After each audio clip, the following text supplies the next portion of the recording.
Hello guys, അപ്പോൾ ഇന്ന് നിങ്ങൾക്കൊരു സ്കിൻ കെയർ ട്രിപ്പ് പരിചയപ്പെടുത്തി തരാനാണ് കേട്ടോ വന്നത്. വേറെ ഒന്നുമല്ല, നമ്മുടെ പഴത്തൊലിയാണ്. ഞാൻ പണ്ട് ബാംഗ്ലൂർ നിന്നപ്പോൾ എൻ്റെ ഒരു ഫ്രണ്ട് എനിക്ക് പറഞ്ഞു തന്നിട്ടുള്ളതാണ്. അപ്പോൾ ഈ പഴത്തൊലി നമ്മളിങ്ങനെ ഫേസിൽ നല്ല ഒന്ന് സോഫ്റ്റായിട്ടൊന്ന് സ്ക്രബ് ചെയ്ത് കൊടുക്കുക കേട്ടോ. നന്നായിട്ട് മുഖം മൊത്തം സ്ക്രബ് ചെയ്ത് കൊടുക്കുക. അപ്പോൾ നമ്മുടെ സൺ ടാനും സൺബേൺ ആയിട്ടുള്ള കാര്യങ്ങളൊക്കെ മാറിക്കിട്ടും. പിന്നെ നമ്മുടെ ഡാർക്ക് സ്പോട്ടും കാര്യങ്ങളൊക്കെ ഒന്ന് മാറിക്കിട്ടി നമ്മുടെ സ്കിന്നൊന്ന് ബ്രൈറ്റൻ ആക്കും. പിന്നെ ഇത് ഏറ്റവും സ്യൂട്ടായിട്ടുള്ളത് ഓയിലി സ്കിൻകാർക്കാണ് കേട്ടോ. അവിടെ ആ ഒരു ഓവർ ഓയിലി ഒക്കെ മാറ്റി ഒന്ന് സ്കിൻ നല്ല കണ്ടീഷനാക്കി വെക്കും. ഒരു ചെറിയ രീതിയിലൊരു ഡ്രൈനെസ് ഒക്കെ കൊടുത്ത് നല്ല സോഫ്റ്റ് ആക്കി വെക്കും നമ്മുടെ സ്കിന്ന്. അതുപോലെ തന്നെ നല്ലൊരു ബ്രൈറ്റൻ എഫക്റ്റും കിട്ടും കേട്ടോ. ഒരു 1 വീക്കൊക്കെ യൂസ് ചെയ്ത് നിങ്ങൾക്കത് മനസ്സിലാവും. പിന്നെ നിങ്ങളിതൊന്ന് ട്രൈ ചെയ്ത് നോക്കിട്ടോ. അതുപോലെ നിങ്ങൾക്ക് ഇത് ജെന്യുവിനാണോ അല്ലേന്ന് അറിയാൻ നിങ്ങൾക്ക് ഗൂഗിളിലും കാര്യങ്ങളിലൊക്കെ സെർച്ച് ചെയ്ത് നോക്കാം.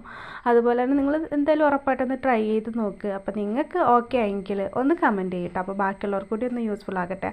അപ്പോൾ ഇത്രയേ ഉള്ളൂ ഗായ്സ്. By, love.